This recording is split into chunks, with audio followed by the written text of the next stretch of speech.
वसीन इस बीच हमारे साथ जुड़ चुके हैं 2 दिन के विश्राम के बाद। आइए उनका करते हैं स्वागत।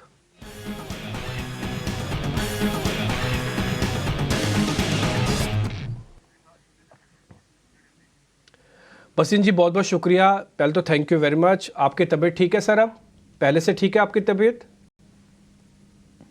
हाँ, गुड मॉर्निंग डिम्पी, आपको प्रियंका। तो अभी भी गला थोड़ा खराब है सर, लेकिन चल रहा है, अभी ठीक है, बेटर ही है।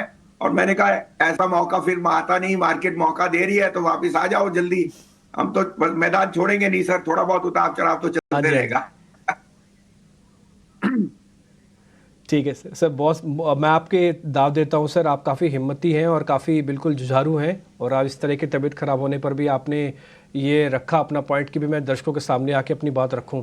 सर फिर बताइए, लग रहा है सर हो गया कंप्लीट या सर अभी थोड़ा बाकी है और कत्लेआम? नहीं नहीं, बिल्कुल। देखिए, मैंने आपको प्रियंका अजय को कहा था 3 दिन पहले 21-22 हजार पे अपना प्रॉफिट मत बुक करना भूलना।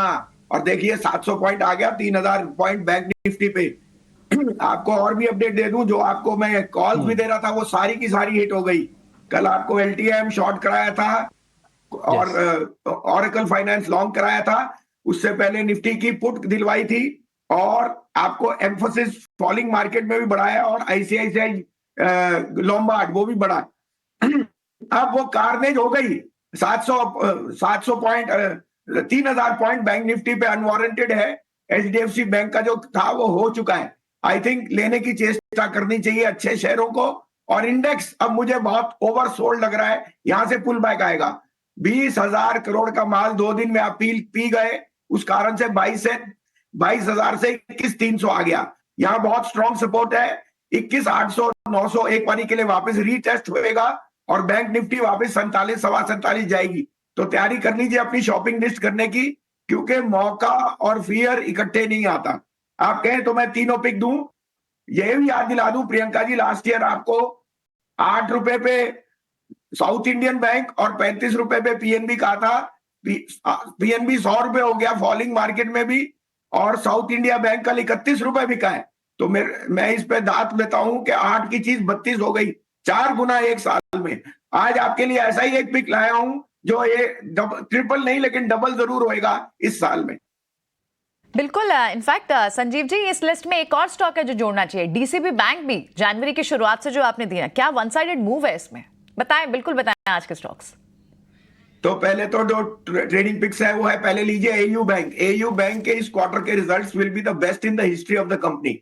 730-32 में लीजिए, 712 का स्टॉप लॉस, 780 का टारगेट मुझे जल्दी दिखता है एक्सपायरी तक। दूसरा है ओएनजीसी, 230-32 में लीजिए, स्टॉप लॉस ऑफ 225, 240 टू 242 का टारगेट।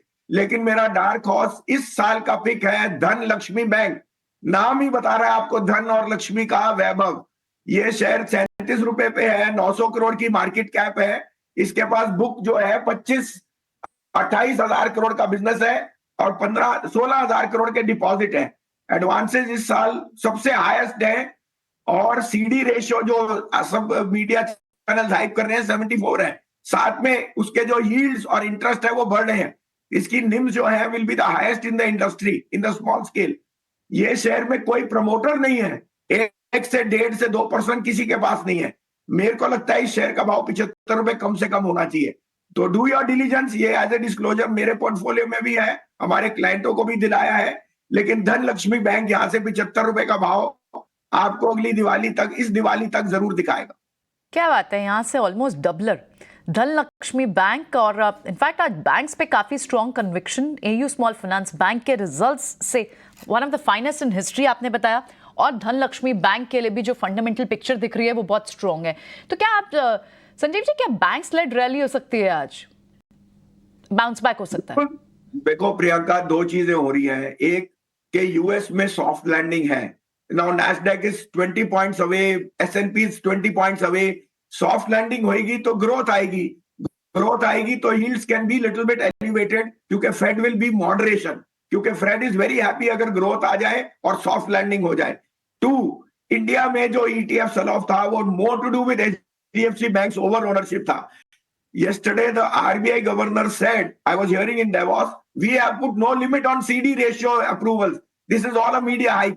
तो आप एक तरफ से चल नहीं सकते। HDFC bank is the only bank which will not compromise deposit at the cost which they want. It is an international bank. तो आपको अगर लेना है तो ये 1450-60 का भाव ज्यादा देर टिकेगा नहीं, यही ले लीजिए। दूसरा, बैंक्स में ओवरसोल्ड है। इंडस के बैंक रिजल्ट, फेडरल बैंक के result, South India banks are going to be, और अभी तो 45% गवर्नमेंट का कैपेक्स हुआ है, बाकी तो रहना है। I am very very optimistic, bank Nifty यहां से 47,500 जाएगा इस एक्सपायरी तक। ठीक है सर, इस एक्सपायरी में अभी ज़्यादा दिन बचे भी नहीं है और उम्मीद करते हैं पुल बैक 47,500 तक ले जाएगा। जब एक दिन में 2000 पॉइंट टूट सकते हैं तो एक दिन में 1000 पॉइंट बढ़ क्यों नहीं सकते, या 1000 पॉइंट यहाँ से और क्यों नहीं चल सकते, बहुत आसानी से चल सकते हैं। बहुत शुक्रिया Sanjeev sir, thank you very much. और अपनी आप सेहत का थोड़ा ध्यान रखिए सर, और हम विश करते हैं कि आप जल्दी से जल्दी बिल्कुल स्वस्थ हो जाए, ठीक हो जाए। आपने आज 3 शेयर दिए, AU बैंक, ONGC, और दूसरा एक जो ऑलमोस्ट डबल हो जाएगा शेयर वो है धनलक्ष्मी बैंक। आप उस पर भी नोटिस कर लीजिएगा। जिसको 1 साल के लिए रखना है वो धनलक्ष्मी पे जाए, जिसको स्विंग ट्रेड करना है वो ONGC या AU बैंक पे भी जा सकता है। HDFC पे भी सर ने अपनी राय क्लियर करती है। इसके नंबर्स का थोड़ा आइडिया ले लेते हैं। मेरे सहयोगी सौमित हैं, रिलायंस को अच्छा कवर करते हैं रिसर्च में, और उन्होंने रिजल्ट बना लिए हैं, यानी कि अनुमान निकाल दिया है कि किस तरह के नंबर्स आएंगे। एक बार उन्हीं से समझ लेते हैं। सौमित, एक बार जरा रिलायंस के नंबर्स के बारे में बता दीजिए।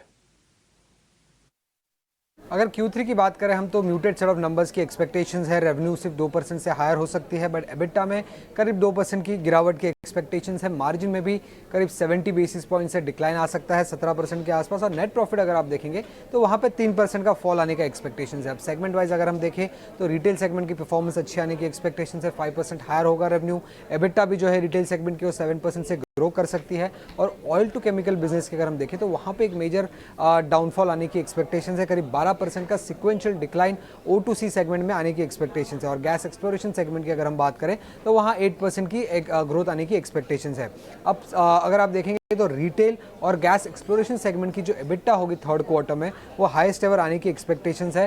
सारे सेगमेंट्स में इंप्रूवमेंट देखने को मिल सकता है सिवाय के O2C सेगमेंट में। O2C सेगमेंट में वीकनेस इसलिए है क्योंकि Q3 में लोअर थ्रूपुट था और लोअर मार्जिन्स भी था। लोअर थ्रूपुट इसलिए था क्योंकि प्लांट शटडाउन था, और मार्जिन्स इसलिए कम थे क्योंकि पेट्रोकेमिकल के जो स्प्रेड्स थे वो सिक्वेंशियल बेसिस पे कम हुए थे। अब रिटेल सेगमेंट की अगर हम बात करें तो वहाँ पे इंप्रूवमेंट इसलिए थी क्योंकि स्टोर फुटप्रिंट ज़्यादा था, हायर फुटफॉल्स था, और ऑपरेटिंग लेवरेज का भी बेनिफिट कंपनी को Q3 में मिल सकता है।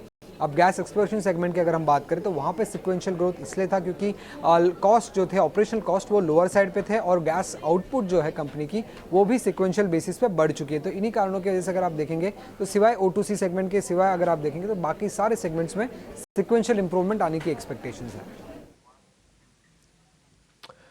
ओके, ठीक है। ये रिजल्ट्स का अनुमान है, हमने कुछ हद तक पॉइंटर्स के फॉर्म में और एरोस के फॉर्म में आपके सामने क्लियर किया कि किस तरह के नंबर्स आ सकते हैं। थोड़ा बहुत प्रॉफिटेबिलिटी पे प्रेशर रहेगा, अदरवाइज वैसे नंबर ठीक लग रहे हैं जो मोटा मोटी, और रिलायंस ये फील भी आपको करवा रहा है। देखिए कुछ ना ही HDFC की तरह है। HDFC भी नंबर से पहले नहीं टूटा था, वो तो 3-4 दिन खड़ा ही हुआ था। ये शेयर भी खड़ा हुआ और मार्केट की सपोर्ट कर रहा है। मैंने ना 1 मिनट पहले इसका डिलीवरी डाटा को भी चेक किया है कि इसका पिछले 6-7 दिन की डिलीवरी डाटा क्या कह रहा है। मैं आपको सिर्फ बता देता हूँ, आपको सामने छपके तो नहीं आएगा, बट सामने मैं बता देता हूँ। 63% है इसका जो डिलीवरी डाटा है, ठीक है, और एवरेज बनती है पूरे महीने की 62%, यानी कि स्लाइटली एवरेज से ऊपर है। और पिछले 3-4 दिनों से ये इसी रेंज में चल रहा है, बढ़ा भी नहीं तो घटा भी नहीं। एक बार जरा सुमित मूलचंदानी से इसके बारे में पता कर लेते हैं। सुमित सर, रिलायंस काफ़ी हद तक हमारे कन्विक्शन को बिल्ड करेगा। नंबर्स तो सिर्फ एक बहाना है सर, ये एक्चुअली बाजार को टिकाना है रिलायंस के नंबर से। आप क्या कहते हो सर? डिम्पी जी, 2 व्यू मैं देना चाहूंगा। एक ट्रेडिंग प्रोस्पेक्टस से, तो ट्रेडिंग के लिए अगर मैं लेवल देखूं तो डाउन साइड में 2700 का काफी स्ट्रॉन्ग सपोर्ट जोन है, और रेजिस्टेंस के लिए 2750। सो अकॉर्डिंगली ही जैसे हमारा प्राइस मूवमेंट करेगा उसी तरह से हम ट्रेड्स के लिए जाएंगे।